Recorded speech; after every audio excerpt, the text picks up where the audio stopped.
महिमा कही न जाए।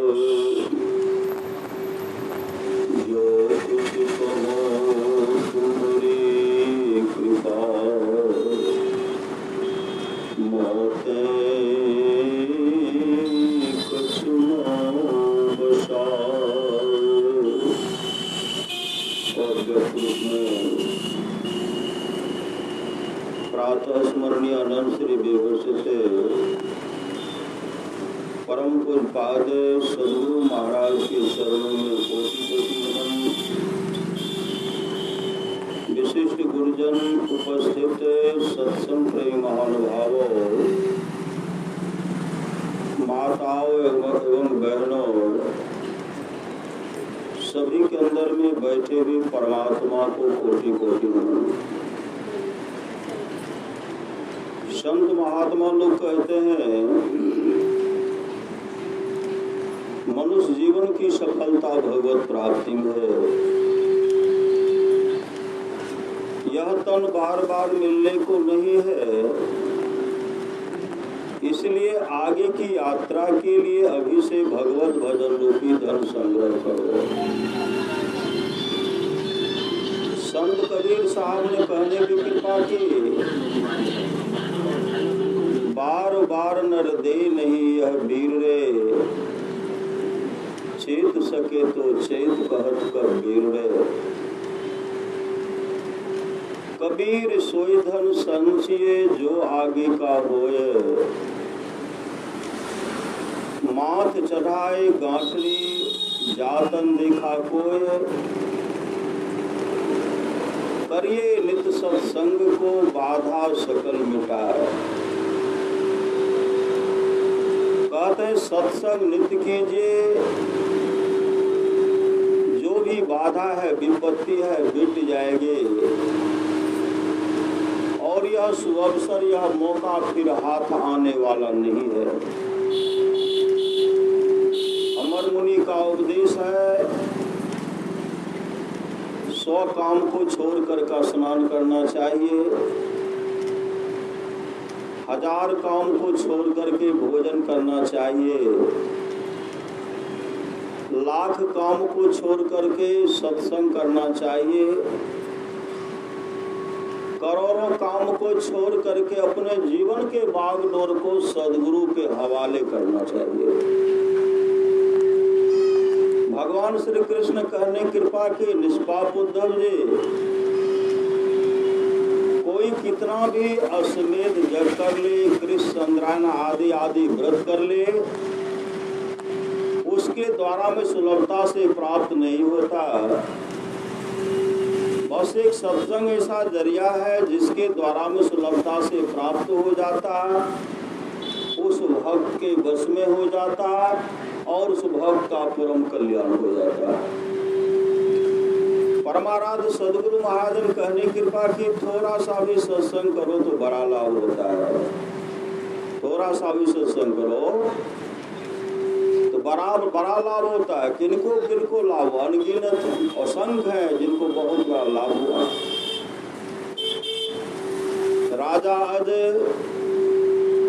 अजगर के शरीर में चले गए थे, जब उनके वंशज के लोग राजा जनक जब सत्संग कराए, राजा जो अजगर के शरीर में थे और सत्संग सुन करके अजगर का शरीर छोड़ता है, और अजगर का शरीर जो था परिवर्तन हो गया, गंधर्व को धारण करके गंधर्व लोक को चला गया।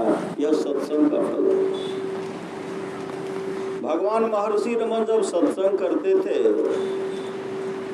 उनके सत्संग में गाय आती थी, सत्संग सुन ले, गाय आती थी, गाय। संजोग से एक दिन गाय सत्संग में नहीं आए। भगवान महर्षि रमन आंख बंद करते हैं, अभी हम लोग सुन रहे थे भगवान वेद की गाने। ओम युनिजान प्रथमम मनस्तत्वाय सविताधियम अग्निर्ज्योतिर्निचाय पृथ्व्याद्या। वेद भगवान उपदेश करते हैं कि हे मनुष्यों, जगत पर सब करता ईश्वर का तत्व ज्ञान प्राप्त करने के लिए सबसे पहले बुद्धि योग सत्संग करने के लिए कहा गया। योग मानस जप तथा मानस ध्यान करने के लिए कहा गया है। मानस जप के बारे में गुरु महाराज कहते हैं, गुरु धन्य है, गुरु धन्य है, गुरु धन्य है दाता दयालु।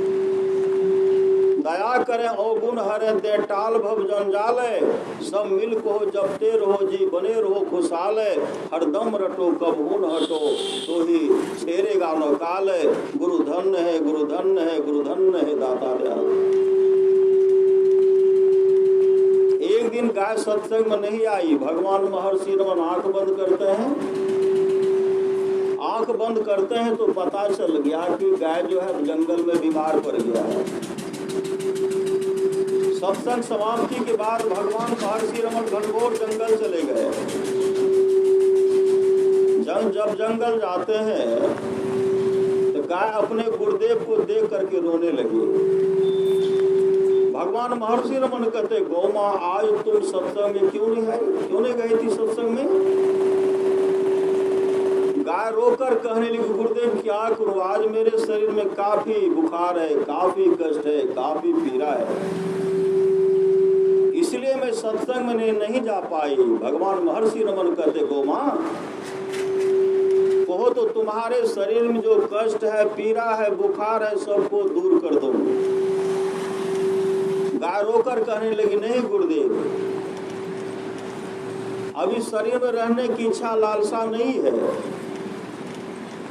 आपके पास जो आकर मैं बराबर आपका दर्शन क्या करती थी, सत्संग श्रवण क्या करते थे, उस पुण्य के चलते अभी शरीर को परित्याग करूंगी।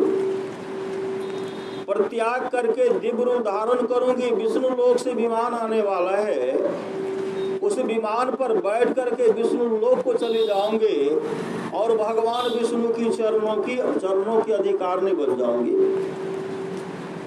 उसी समय गाय अपने गुरुदेव के सामने शरीर को परित्याग करती है।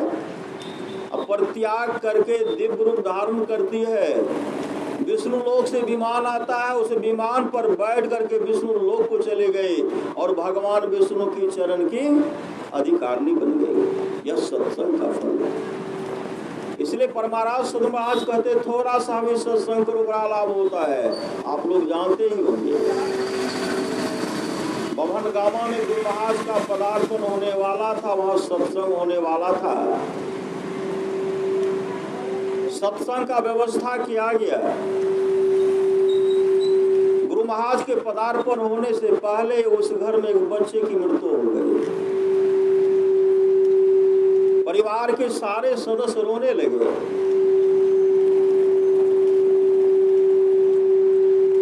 बच्चा को बाहर नहीं कर पाए, तब तक गुरु महाराज पहुंच गए। बच्चे को घर में दोग में रख देते हैं, कपड़ा से ढक देते हैं। गृहपति का कहना था, बच्चा को जहां जाना था चला गया, लेकिन मेरा सत्संग नहीं हुआ, मेरा सत्संग नहीं था। परमाराज सदगुरु महाराज मंचासीन हुए। सत्संग प्रारंभ हो गया। गुरु महाराज प्रवचन कर रहे थे और गृहपति सारे भक्त सब जितने भी श्रोता से शांतित होकर के सत्संग श्रवण कर रहे थे और सत्संग के महत्ता पर जो प्रकाश डाल रहे थे, गुरु के महत्ता पर सदगुरु महाराज प्रकाश डाल रहे थे और वह सुन करके गृहपति धारा प्रवाह आंसू बहा रहे थे। धारा प्रवाह आंसू बहा रहे थे। आंसू जो बहा रहे थे, अंतर्यामी सदगुरु सब जानते थे किस घर में इस तरह का घटना घट गया। पूरे ब्रह्मांड में कहाँ क्या हो रहा, सदगुरु महाराज सब जानते थे, सब कुछ जानते थे। बैठे बैठे पूरे ब्रह्मांड की बात को जानते थे, कहाँ क्या हो रहा। आंसू बहा रहे थे। गुरु महाराज कहते, सत्संग कराने में बहुत खर्चा होता है, क्यों कराता है?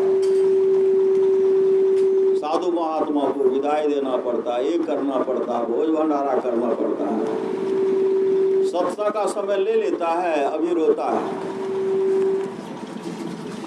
इस तरह रो रहा है, इस तरह रो रहा है मानो इसका बेटा मर गया। गृहपति उठ करके खड़े हो गए, कहने लगा हाँ मेरा बेटा मर गया। परमाराज सदगुरु महाराज कहते ये क्या बोल रहे हैं? तो सब उठ करके खड़े, वहाँ हो जो ये सही बोल रहे हैं, इनका लड़का मर गया। परमाराज सदगुरु महाराज कहते हैं वो लड़का कहाँ है? उठ गए, फूल लेकर के घर की ओर जाने लगे। जैसे बच्चे के पास जाते हैं गुरु महाराज उन पर एक फूल चढ़ाते हैं, फूल रखते हुए कहते हैं बच्चे की माँ कहाँ, उठाओ इसे दूध पिलाओ। दुखियारनी बगल में रो रही थी, दौड़ पड़ी और बच्चे को उठाती है, बच्चा रोने लगता है और वह दूध पीने लगता है। जिनको चला जाना था चले गए, लेकिन सत्संग के प्रभाव से कहते थोड़ा सा भी सत्संग को बड़ा लाभ होता है। वह बच्चा दूध पीने लगा। गुरु महाराज उनका नामकरण किए रामकुंड, उनका नामकरण हुआ राम, बड़े हुए रामकुंड मंडल उनको कहते थे। कितने वर्ष जीवित रहे? 95 वर्ष जीवित रहे, 95 वर्ष। इसलिए परमाराज महाराज कहते भज मन सतगुरु दयाल काटे जम जाला, गुरु सतगुरु समहित नहीं को 19 दिन करिए। सेब खजूरी नेपाल की बात है। और एक सत्संगनी की पति थी जिनको चिता पर रख दिया गया था, और वह हमेशा कहती थी मेरे पतिदेव को गुरु महाराज मरने के लिए नहीं देंगे, इन पर इतना इनको जो कष्ट दिए हैं, लकड़ी दे दिया, हटाइए। लेकिन गांव के लोग कहते थे बेटी इनको जाना, जहां जाना था चला गया, लेकिन अग्निदान अग्नि संस्कार करके इनको मुक्ति दे दो, अग्निदान कर दो। वो हमेशा कहा करती थी मेरे पतिदेव को मेरे गुरुदेव मरने के लिए नहीं देंगे, वह रट लगा रही है, नहीं मरने के लिए देंगे, वह गुरु महाराज को सुमरन कर रही है। उसी समय उनके पति के मुख से निकलता है श्री सदगुरु महाराज की जय, श्री सदगुरु महाराज की जय। सब लोग आए, लकड़ी को हटाते हैं, तब वह कह रहे हैं कि हमको 2 विकराल, बड़े बड़े आंख था, लाल आंख था, बड़ा बड़ा दांत था, विकराल मूछ था, हमको पकड़ करके लेके चले गए जमराज की अदालत में।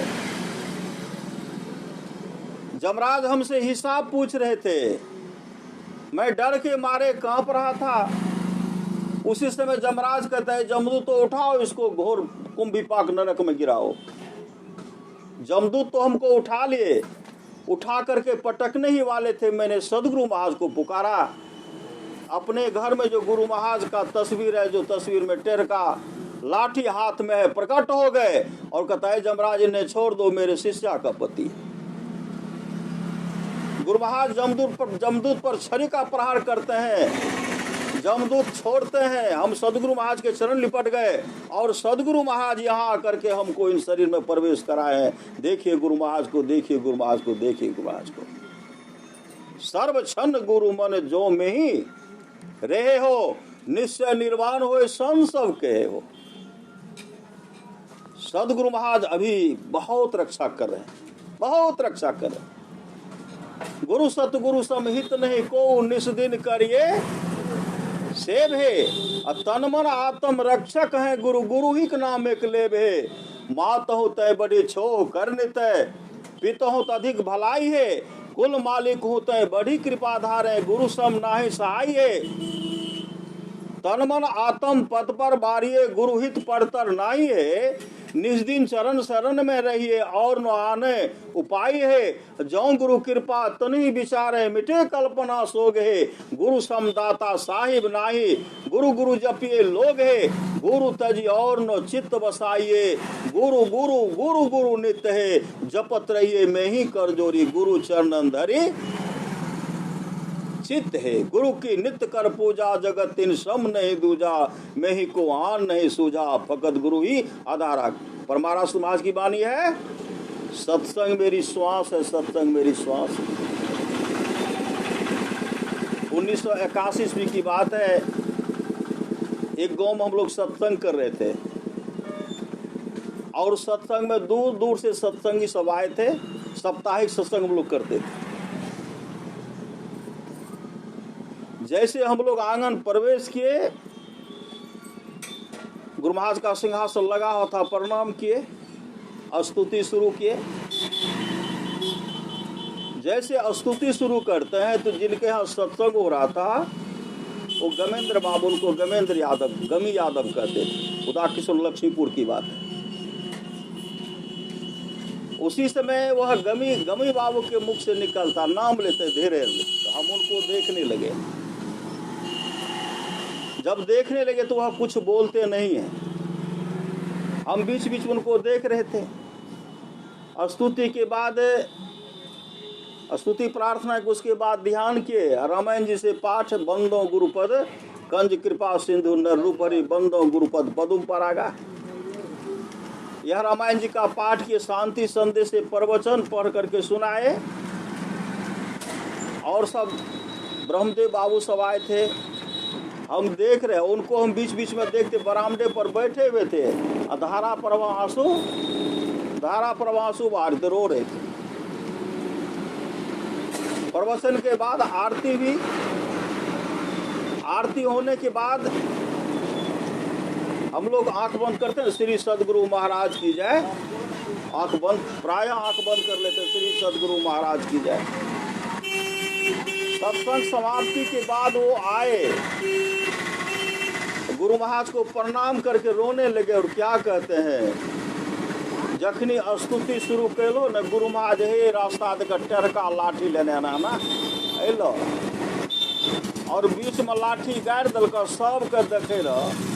हम कहलिए गुरु महाराज अले, बैठियो टाल नहीं कहलो, हम नाम पुकारे छी, हमर आवाज मुँह के बंद भए गेलै, आवाज मुँह के बंद भए गेलै।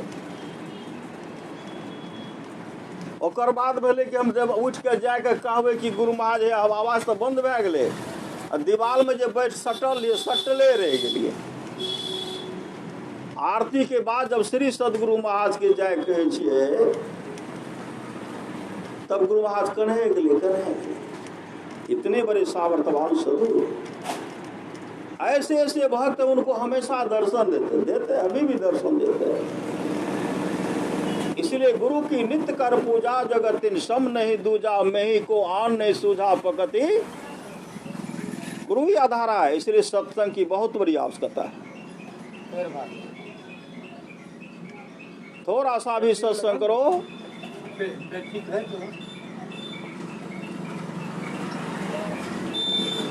श्री सदगुरु, थोड़ा सा भी सत्संग करो, बड़ा लाभ होता है। जितना लाभ की बहुत धन के मिलने, बहुत विद्या के पढ़ने से नहीं होता, उतना लाभ सत्संग से होता है। नित्य नियमित ढंग से सत्संग करो, सत्संग से खाली कोई मत रहो। अभी अमृत की वर्षा हुई, अध्यात्म ग्रंथ का सार सार ज्ञान कह दिया।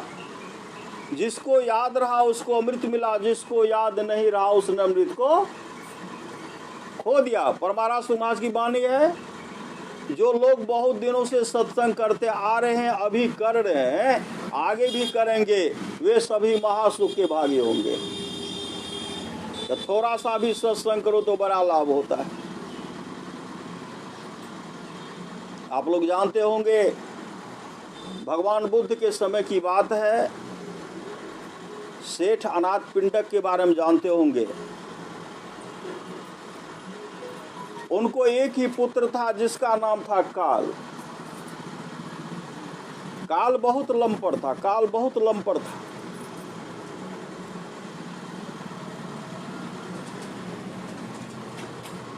अनाथ पिंडक के मन में हुआ कि यह मेरा पुत्र काल जो है सत्संग से दूर रहता है, लंपट है, लालची है, अपने घर के धन को ही बर्बाद करता है, अच्छा साथी इनको नहीं मिला। राजा बिंबिसार के पुत्र अजातशत्रु भी अपने पिता के साथ अच्छा व्यवहार नहीं किए। अपने पिता को गद्दी पर बैठे धक्का मार करके नीचे कर दिया और गद्दी पर बैठ गए। और राजगीर के कारागार में बंद कर दिए थे। अजातशत्रु अपने पिताजी को राजगीर के कारागार में बंद कर दिए थे। भोजन के अभाव में, पानी के अभाव में वो संसार चल बसे। उनके दुर्दशा को देख करके सेठ अनाथ पिंडक के मन में हुआ कि मेरा पुत्र भी मेरे साथ अच्छा व्यवहार नहीं करेगा। अनाथ पिंडक तो सत्संग प्रति इतने समर्पित थे, अपने गुरु के प्रति इतने समर्पित थे। एक दिन की बात है, अनाथ पिंडक काल से कहते हैं, पुत्र काल, भगवान बुद्ध का सत्संग हो रहा, उस सत्संग में तुम जाओ, उस सत्संग में तुम जाओ। तो काल क्या कहते हैं, हमको सत्संग से कुछ लेना देना नहीं है, हम सत्संग में नहीं जाएंगे। सेठ अनाथ पिंडक कहते हैं, अगर तू सत्संग में जाओगे तुमको 100 कारसापन देंगे। कहा लालची, कहा सत्संग में जाएंगे तो 100 कारसापन दीजिएगा। कहा हाँ। कहा मेरा 100 कारसापन जो है गट्ठर अलग कर दीजिए, 100 कारसापन का गट्ठर अलग करवा दीजिए। और ले लिए। तब गए सत्संग में। सत्संग में गए तो सबसे पीछे बैठे, खुट्टा का सहारा लेकर के बैठे, गहरी नींद में सो गए। भगवान बुद्ध का प्रवचन हो रहा, सुने नहीं, गहरी नींद में सो गए। अब बीच में नींद टूटती, उठ करके कई गांव भ्रमण करते हुए कई गांव चले गए। दूसरे दिन घर आए। जब काल दूसरे दिन घर जाते हैं, अनाथ पिंडक कहते हैं, काल कल सत्संग में जो गया था, भगवान बुद्ध का क्या सब प्रवचन हुआ, वह प्रवचन हमको सुनाओ। तो काल क्या कहते, आप सत्संग सुनने के लिए कहे थे कहाँ? आपने कहा सत्संग में जाओ, तो हम तो सत्संग में गए और सबसे पीछे बैठे, खुट्टा का सहारा लेकर के बैठे, गहरी नींद में सो गए। भगवान बुद्ध का प्रवचन हो ही रहा था, हम इस गांव उस गांव कई गांव का नाम बताए, वहां चले गए थे। हम सत्संग सुने, अभी आए हैं। सेठ अनाथ पिंडक कहते, फिर भगवान बुद्ध का सत्संग हो रहा, तो सत्संग में जाओ। कहा अब हम सत्संग में नहीं जाएंगे। सेठ अनाथ पिंडक कहते हैं, अगर आज तुम सत्संग में जाओगे तुमको 1000 कारसापन देंगे।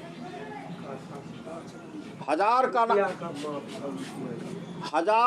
कारसापन का नाम सुनते ही था तो लालची। कहा तब तो जाऊंगा, तब तो जाऊंगा। कहा मेरा 1000 कारसापन अलग कर दीजिए। अलग रखवाए, तब सत्संग में जाने लगे। तो सेठ अनाथ पिंडक कहते, काल आज तुमको हम 1000 कारसापन दे रहे हैं, भगवान बुद्ध का जो प्रवचन होगा वह प्रवचन सुन करके सुनाना पड़ेगा। काल कहते, हाँ पिताजी, आज भगवान बुद्ध का जो जो प्रवचन होगा वो प्रवचन आपको सुनाऊंगा। सत्संग में गए, सबसे पहले गए, सबसे आगे बैठे, सब श्रोता बैठे हुए। भगवान बुद्ध का प्रवचन प्रारंभ हो गया। काल एकटक भगवान बुद्ध को देख रहे हैं, काल एकटक भगवान बुद्ध को देख रहे हैं। भगवान बुद्ध धारा प्रवाह प्रवचन कर रहे हैं। प्रवचन सुनते सुनते काल को समाधि लग गई, काल को समाधि लग गई। भगवान बुद्ध का प्रवचन समाप्त हुआ, पंडाल खाली हो गया, भगवान बुद्ध भी अपने निवास में चले गए। लेकिन काल अभी तक घर में, वो तो पंडाल बैठे हुए। काल जब घर नहीं गए, सेठ अनाथ पिंडक के मन में हुआ कि इकलौता पुत्र है, न जाने मेरे पुत्र को क्या होगा, अभी तक नहीं आया। सेठ अनाथ पिंडक चिंता कर रहे थे, सोच रहे थे मेरे पुत्र काल को क्या हो गया। उनके मन के बात को भगवान बुद्ध जान गए। भगवान बुद्ध भी ध्यान बैठे हुए देखते हैं, काल को तो समाधि लग गई, काल को समाधि लग गई है। तब भगवान बुद्ध आते हैं, देखते काल तो सत्संग पंडाल बैठे हैं। भगवान बुद्ध कहते पुत्र काल उठो, पीठ को थपथपाते, पुत्र काल उठो। जैसे काल आंख खोलते हैं तो सामने में सदगुरु का दर्शन करते चरण लिपट गए। भगवान बुद्ध आगे आगे पीछे पीछे काल सेठ अनाथ पिंडक के घर पर गए। वहां जब गए तो भोजन का व्यवस्था वहीं किया गया था। भगवान बुद्ध और काल एक ही जगह बैठ करके भोजन किए और अनाथ पिंडक सेठ अनाथ पिंडक देख रहे हैं, पहले दिन मेरा पुत्र जब तक कारसापन लिया नहीं तब तक सत्संग में गया नहीं, आज तो 1000 का गट्ठा रखा हुआ, लेना तो दूर हाथ देखता तक भी नहीं है, और काल तो इधर भी नहीं देखता है। भगवान बुद्ध से कहते भंते आज मेरे पुत्र काल को क्या हो गया, मेरे पुत्र काल को क्या हो गया भगवान, इनकी आंखें लग गई, किनकी नजर लग गई। आज लेना तो दूर हाथ देखता तक भी नहीं है। जैसे काल अपने ऐसे सिर उठा करके अपने पिताजी को देखते हैं, काल का मुखाकृति चमक रहा था, दृष्टि खुल गई थी, मुखमंडल चमक रहा था। भगवान बुद्ध कहते हैं सेठ जी आज आपके पुत्र काल को उस सुख की प्राप्ति हो गई है जो सुख सम्राट के पद से भी आगे का सुख, सम्राट के पद से भी उससे भी बढ़कर के सुख आपके पुत्र काल को प्राप्त हुआ। सम्राट के पद से भी आगे का सुख, इंद्रलोक के सुख से भी आगे का सुख है, और ब्रह्मलोक के सुख से भी आगे का सुख आपके पुत्र काल को प्राप्त। मतलब आपके पुत्र के सामने तीनों लोक की संपदा जो है तुच्छ है। परमारास महाराज कहते हैं ज्योति जग जावे अति सुख पावे, प्रकाश नहीं मिले तो उतनी हानि नहीं जितनी हानि की सबके नहीं मिलने से। इसलिए हम लोगों को मुस्तैदी के साथ ध्यान भजन करना है। अंधकार मंडल का कहते हैं जो निज घट रस चाहो तो अपने को 5 पाप से हरदम खूब बचाहो। हाय एक झूठ नशा है, दूसर तीसर नारी पर के हो, चौथी चोरी पंचम हिंसा दिल से इन्हें अलगाहो। मैं ही सहज इनसे बचन चाहो तो गुरुपद टहल कमाओ। तो भगवान वेद कहते हैं मानस जब मानस ध्यान दृष्टि योग की क्रिया भी करना पड़ेगा, अग्नियोग। अब परमारास महाराज कहते नादानुसंधान की भी क्रिया करना पड़ेगा, सूरज स्वरूप का।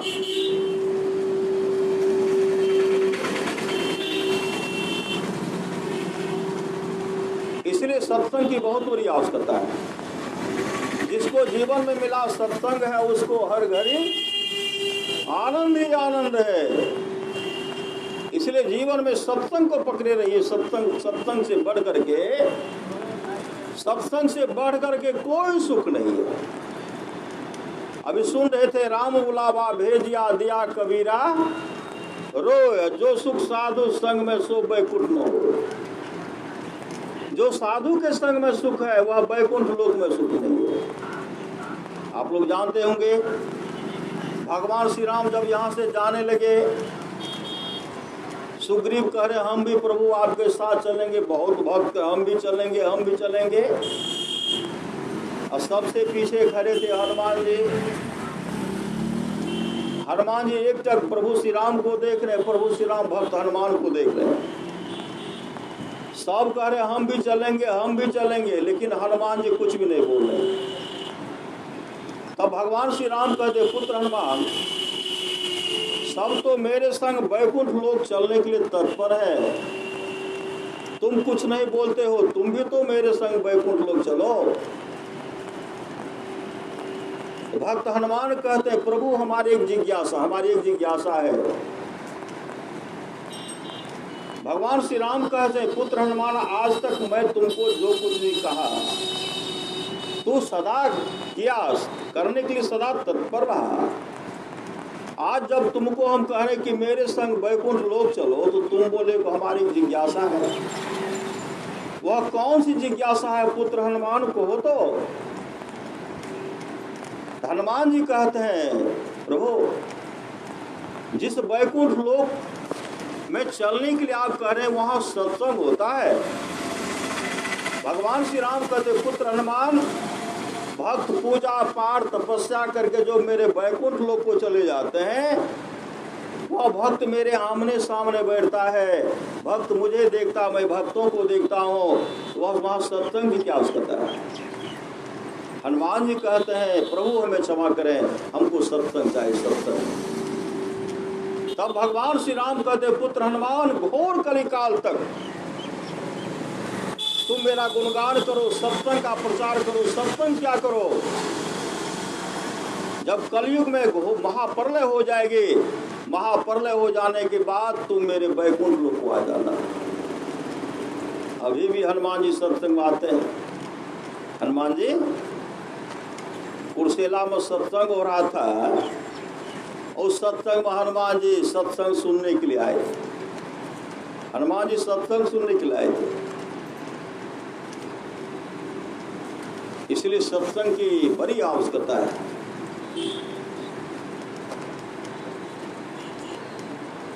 मति की रति गति भूत भलाई, जब जही जतन जहां जही पाए, सो जानव सत्संग प्रभाव लोकों वेदनो अनुपय। तमाम चीजें आज तक जिस किसी को प्राप्त हुआ है, वह सत्संग के प्रभाव से वह जानना चाहिए। और लोक और वेद में इसके मिलने का कोई उपाय नहीं है। संगति सो सुख उपजे। अगर अच्छी संगति मिल गई तो सुख ही सुख है। भगवान बुद्ध का सत्संग हो रहा था, उस सत्संग में आम्रपाली गए थे। आम्रपाली वो जानते होंगे आप, आम्रपाली सत्संग गए थे। सत्संग सुनने के बाद आम्रपाली जब वहां से निकली,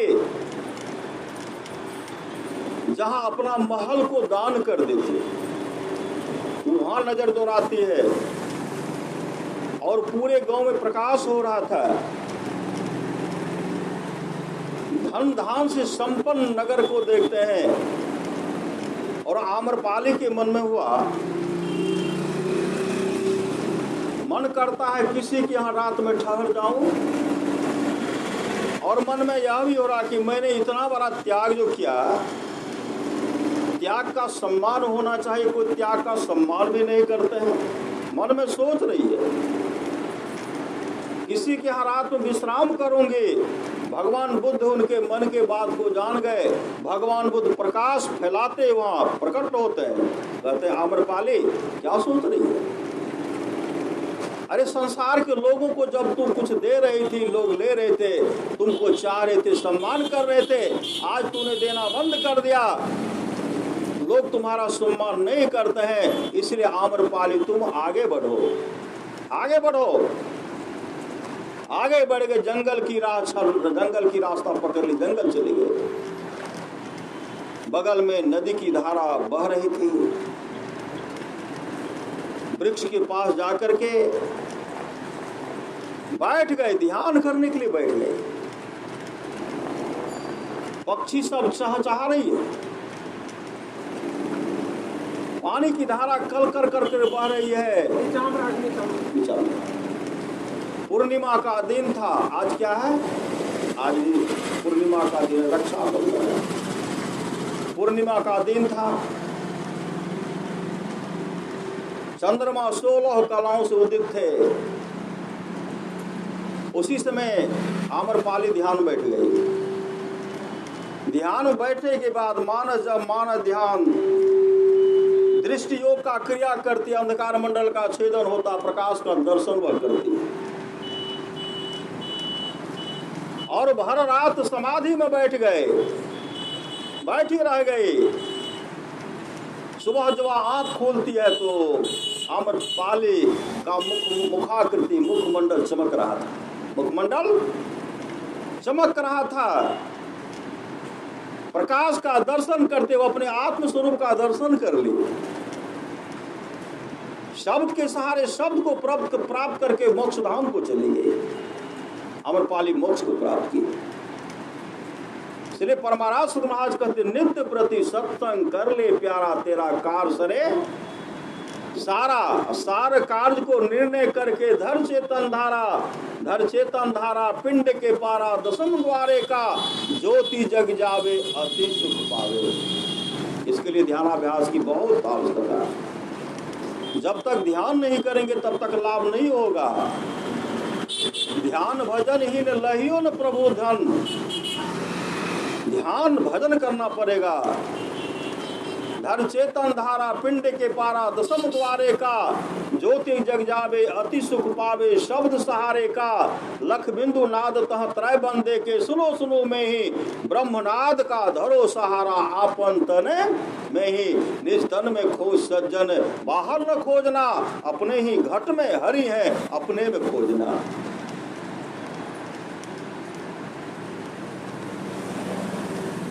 इसलिए सत्संग की बहुत बड़ी आवश्यकता, और ध्यान भी कीजिए। सत्संग ने तो ध्यान नित रहिए करत संलग्न हो। हम लोग हमेशा रोते हैं किन के लिए? पैसा का अभाव उसके लिए रोते हैं, धन नहीं है उसके लिए रोते हैं, मकान नहीं बना उसके लिए रोते हैं, ये जमीन कवाला हम नहीं किए उसके लिए रोते हैं, कर्ज में नर्तन मिला उसको तू बिसरा गया, सूद का जिक्र क्या मूलधन भी खो गया, धर्म की डिग्री हुई कालकुर की आएगी, जिंदगी अधम तेरी नीलाम कर ली जाएगी। जहाँ रहना नहीं वहाँ सारी व्यवस्था हम लोग करते हैं, पर महाराज की बात करते हैं। जहाँ रहना नहीं वहाँ सारी व्यवस्था करते हैं, जहाँ जाना निश्चित है उस घर का पते नहीं है। कैसे काम चलेगा? कैसे कपार उतरबे हो साहब बिनु गुरु लागे छे अंधार। हम लोग व्यवस्था में लगे रहते हैं, मकान अधूरा पूरा पड़ा हुआ है, आप नहीं बना पाएंगे तो आपका बेटा बना लेंगे, पोता बना लेंगे, आने वाले पीढ़ी के लोग बना लेंगे। और आपका जीवन मंदिर जो है अगर इनको आप नहीं सजाएंगे,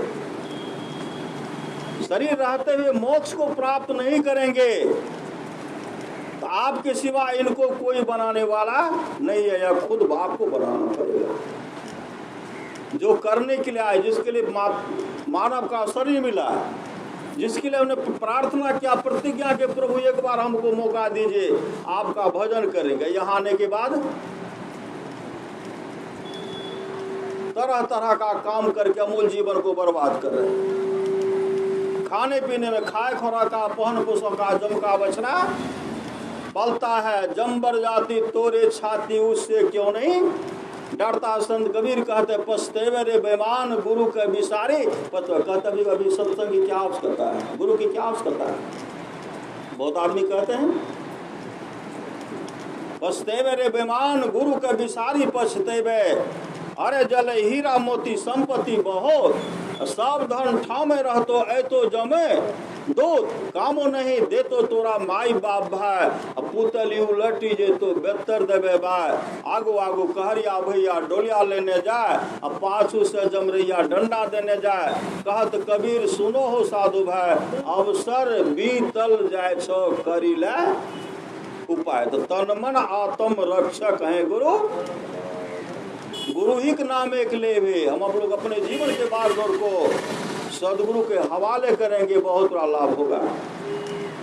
आज रक्षाबंधन है, आप लोग जानते होंगे, बहन जो अपने भाई को राखी बांधते हैं, नहीं राखी बांधते हैं। वृंदावन से 13 मील की दूरी पर एक बस्ती है, श्री सदगुरु एक गांव है। उषा नाम की एक लड़की थी, शादी हुई, शादी होने के बाद उनको कोई संतान नहीं हो रही थी। श्री सदगुरु कोई संतान नहीं हो रही थी। डॉक्टर से इलाज करवाए, कोई संतान नहीं। डॉक्टर ने कहा ये बस से बाहर की बात है। निराश हो गए, और कुछ भक्त के पास जो आंसू बहा रहे थे, जैसे हम लोग सत्संगी हम लोग एक न एक देखते हैं से एक के दुख को दूसरे दूर करने में हमेशा लगे रहते हैं। कुछ बहन थी कहने लगी आप यहाँ से वृंदावन चले जाए। वृंदावन वहाँ भगवान कृष्ण का पूजा करते हैं और वहाँ जो जाते हैं उनका मनोकामना पूर्ण हो जाता है। आपका भी मनोकामना पूर्ण होगा, इसलिए आप वहाँ जाएं। अपने पति से वह कहने लगी कि सब कह रहे अमुक जगह जाने के लिए, तो आप भी चलिए। कहा आप जाइए, जाने के लिए दिए। जब वहाँ वो गई तो काफी भीड़ थी, वहाँ प्रवेश करना मुश्किल हो गया। लेकिन वहाँ के पुजारी उनको क्या कहते हैं, पहले उनको बुला ले, कहा अपना चढ़वा यहाँ रखिए। चढ़वा वहाँ रखवाए और चढ़ावा रखने के बाद चढ़वाए, और क्या कहते हैं, भगवान आपके मनोकामना को पूर्ण करेंगे, मनोकामना को पूर्ण करेंगे। उसी समय वह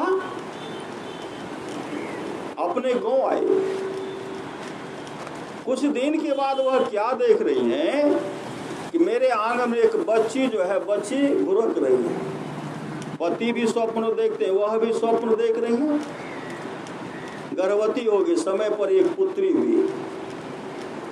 पुत्री होने के बाद उनका नाम रखा गया आरती।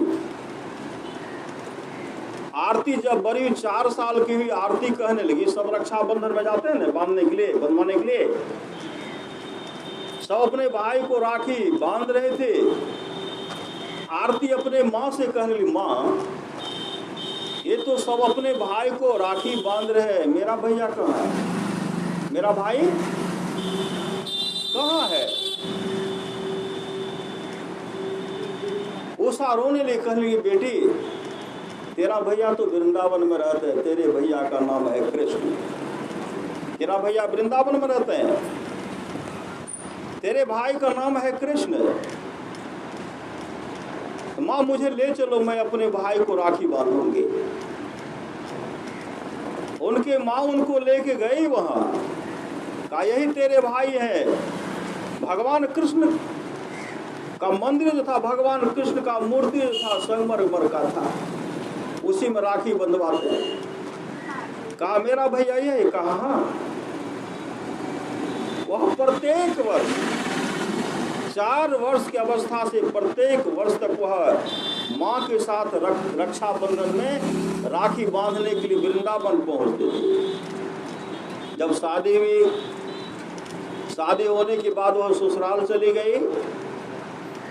रक्षाबंधन का समय आने वाला तो उससे पहले वह अपने पति से कहने लगी, मैं वृंदावन जाऊंगी, मेरे भैया वहां रहते हैं, मैं राखी बांधने के लिए जाऊंगी। तो पति कुछ नहीं बोलते। जब समय आया, आज समय है, कहते चलिए, तो उनके पति देव कहते तुमको भाई है कहाँ, भाई कहाँ है, हमको तो पता है कि तुमको भाई नहीं है। आरती कहने मेरे भैया कृष्ण है, मेरे भैया कृष्ण है, इसलिए आप चलिए मेरे संग। यह कह रही थी, उसी समय उनके ननद सवाई तो उनके पति देव भी उन्हीं में लग गए। भाई सब बहन अपने भाई को राखी बांध रही। और राखी आरती हमेशा, जब तक भगवान कृष्ण को राखी नहीं बांधी तब तक भोजन नहीं करती। वह भोजन कहा नहीं करूंगी, मुझे लेके वहां चलिए। लेकिन पतिदेव कहते हैं तुमको भाई नहीं है, काहे परेशान कर रही है। उसी समय आरती रोती रोने रो पड़ी, रो रही, रोते रोते गहरी नींद में सो गई। दिन की बात है, दोपहर का समय था। उसी समय एक श्याम सलोना 16 वर्ष का एक युवक आते हैं जो घुंघरीला बाल था, और वह कहने लगे, बहन मुझे जोरों की भूख लगी है, मुझे कुछ भोजन कराओ, मुझे जोरों की भूख लगी है, मुझे भोजन कराओ। आरती जब आंख खोलती है, आरती कहने लगी, आपने मुझे कहा बहन तो मैं सबसे पहले आपको राखी बांधूंगी, पहले मैं आपको राखी बांधूंगी, राखी बांध करके मिठाई भी खिलाए। आरती कहने लगी आप भोजन कर लीजिए। कहा बहन देखो हमको बहुत जगह जाना है, बहुत बहन के पास हमको जाना है। आरती करने नहीं, भोजन करके जाइए। वह तो मिठाई खा ही लिए थे, उनके ससुर भी वहाँ बैठे हुए थे। जब आरती उधर से भोजन लेकर के आती है अपने भाई को खिलाने के लिए, तो वहाँ भाई तो था ही नहीं। कहा मेरा भैया कहाँ, रोने लगे। उनके पतिदेव, उनके ससुर कहते यहाँ तो कोई था नहीं। कहा बाबूजी आप बैठे हुए थे, मैंने अपने भाई को राखी बांधी, मेरा भैया कहाँ चले। इतने रोने लगे, थाल हाथ से नीचे गिरता है, थाल हाथ से नीचे गिरता है। और कोई दूसरा नहीं, वो साक्षात भगवान कृष्ण थे, भगवान कृष्ण थे। तो अभी जो हम लोग गुरु महाराज के जो रूप देख रहे हैं, ये कौन है? हर रूप में हमारे गुरुदेव आए हैं। हम लोग नाम सुबह में जो स्तुति करते हैं, अव्यक्त अनादि अनंत जय आज आदि मूल परमात्म जो ध्वनि प्रथम स्फुटित पराधरा जिनसे कही स्फोट सो हाय स्फोट वही उद्गीत वही ब्रह्मनाद शब्द ब्रह्म ओम वही अति मधुर प्रणव धुन धार वही है परमात्म प्रतीक वही प्रभु का ध्वनियात्मक नाम वही है सार शब्द सत्शब्द वही है सचेतन व्यक्त वही व्यक्तों में व्यापक नाम वही है सर्वव्यापनी ध्वनि नाम वही सर्वकर्षक हरे कृष्ण नाम वही है परम प्रचंडनी शक्ति वही है शिव शंकर हर नाम वही पुरी राम नाम है अगुण वही है अकथगम पूर्ण काम वही स्वर व्यंजन रहित घोष वही चेतन ध्वनि सुंदर दोष वही है एक ओम सतनाम वही ऋषि सेवित प्रभु का नाम वही मुनि सेवित गुरु का नाम वही भजो ओम ओम प्रभु नाम यही भजो ओम ओम में ही नाम यही। आप लोग जानते होंगे गुरु महाराज सिरधरवा को जानते होंगे, परमाराज गुरु महाराज जिनके बारे में कहते हम में सिरधर में कोई अंतर नहीं। जब परम पूज्य पास सिरधरवा गुरु महाराज से भजन भेद लिए, उनको वहां के लोग जाति से बहिष्कृत कर दिए। कोई भोज भंडारा खाने के लिए नहीं देते थे। लेकिन सिरधरवा श्रद्धा से गुरु महाराज को पूछते थे और स्तुति प्रार्थना जब करते थे, गांव के लोग क्या कहते थे, ये तो भगवान शिव को मानते। अभी सुन रहे थे सर से, ये तो भगवान शिव को मानते थे, भगवान आदि आदि मानते थे। अभी ये तो मानते ही नहीं है। जब स्तुति करते थे तो सतगुरु संघ का रूप जो करते थे तो सब सुनते थे। पुरी राम नाम है अगुण वही, देखते हैं कि या तो राम का भी गुण गाते हैं, शिव का भी गुण गाते हैं। अच्छा जो भी हो, आखिर में हमारे शिव को तो मानते हैं, राम को तो मानते हैं। गुरु महाराज का पदार्पण हुआ, वहाँ के विरोधी सब एक ही विरोधी सत्संग में नहीं गए, कोई सत्संग में नहीं गए। जब कोई सत्संग में नहीं गए और दूर दूर के सत्संगी सब आए, गांव के सत्संगी सब आए, और गांव के जो उच्च जाति के थे, मन में अहंकार था कि हम बड़े हैं, ऊंचे जाति के हैं, ताश खेलते रहे, शतरंज खेलते रह गए, अब पान खा करके पीटते रहे, लेकिन कोई सत्संग में नहीं आए। अपराह्न कालीन सत्संग में दूर दूर से सत्संगी सब आए थे। अब रात्रि कालीन सत्संग में भी, सायंकालीन सत्संग में गुरु महाराज को मंच पर जाना था। गुरु महाराज कुर्सी पर बैठे हुए, परम पूज्य पास सिरधरवा जाते हैं, उनके चरण लिपट गए, चरण को पकड़े हुए और रोते हुए कहते हुजूर आय अहाँ के उबाने चरितार्थ भए जेते सतगुरु शंकर रूप। हुजूर आय अहाँ के बानी चरितार्थ भए जेते सतगुरु शंकर रूप। यह कह रहे हैं, धारा प्रवासु बहा रहे हैं और उन अपने आंसू से गुरु महाराज के चरण को धो डाले। उसी समय परमाराज सदगुरु महाराज जब सिंहासन विराजमान हुए, जो उस गांव का एक नंबर का विरोधी था, जो विरोधी था, उधर से आ रहे थे, इधर सत्संग पंडाल में देखना तक नहीं चाहते थे। इधर से गए तो नहीं देखे, उधर से एकाएक उनको कहा हुआ कि रात्रि का समय कोई देखते नहीं। जब देखते हैं तो कुर्सी पर कौन बैठे हुए? कुर्सी पर भगवान शिव बैठे हुए, भगवान शिव बैठे हुए। जब भगवान शिव का दर्शन किए, पूरे गांव दौड़ गए और क्या कहते, चलो चलो आए देखियो सिरधर के द्वार पर साक्षात भगवान शिव कुर्सी पर बैसल छथिन, बैसल छथिन, बैसल छथिन। पूरे गांव के विरोधी सब आ गए। और सब सत्संग बैठ करके सुने। इतने बड़े सामर्थ्यवान सदगुरु। भगवान श्री कृष्ण ने कहा था, अर्जुन अब किसी भगवान का अवतार नहीं होगा। अर्जुन रोने लगे, भगवान आप नहीं आएंगे, हम भक्तों का उद्धार कैसे होगा? आपके चलते महाभारत के युद्ध में आपके चलते मैंने विजय प्राप्त की, आप रक्षा किए, हर जगह आप मुसीबत में विपत्ति में आप हमको साथ दिए, आप नहीं आएंगे तो हम भक्तों का उद्धार कैसे होगा? तो भगवान कृष्ण कहते हैं, अर्जुन के बहुत कहने पर भगवान कृष्ण कहते हैं, अर्जुन आऊंगा लेकिन संत के रूप में आऊंगा, संत के रूप में आऊंगा, उपदेश करूंगा, जो मानेगा उसका परम कल्याण हो जाएगा।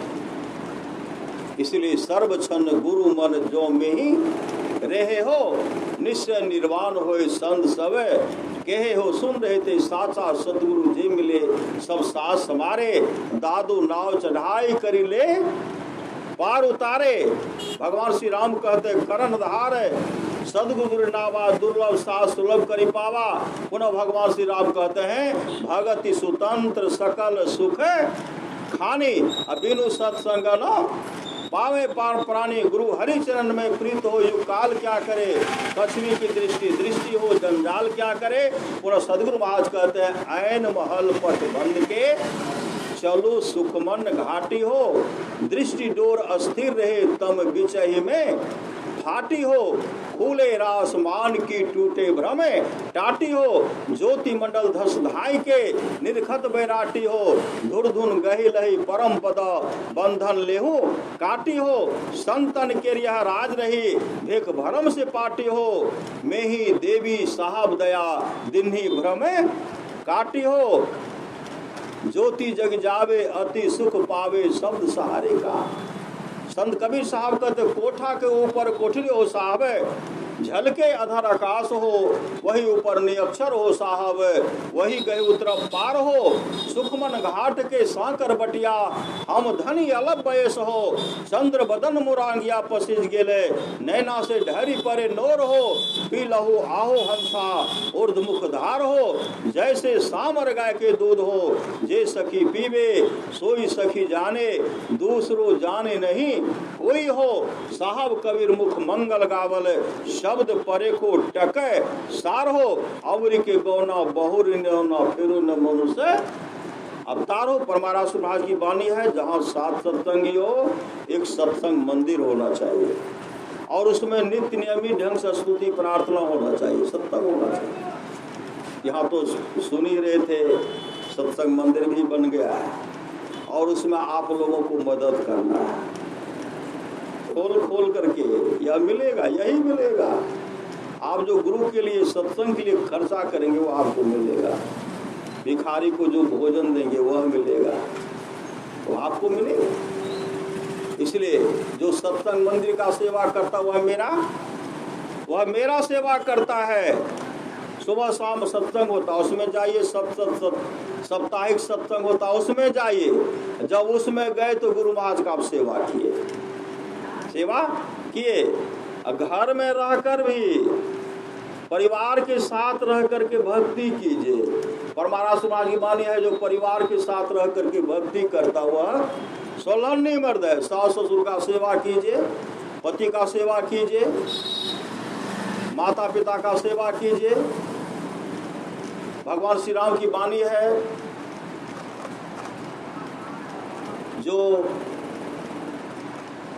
पिताजी का सेवा कर लेते, भगवान नाम वशिष्ठ जी का संवाद है, जो वाणी विचार के द्वारा अपने पिताजी को प्रसन्न कर लेते, अगर पिताजी खुश हो गए तो ब्रह्मा विष्णु महेश खुश हो जाते हैं। जो वाणी विचार के द्वारा अपने माँ को प्रसन्न कर लेते हैं, अगर माँ खुश हो गई, लक्ष्मी सरस्वती पार्वती जी खुश हो जाती हैं।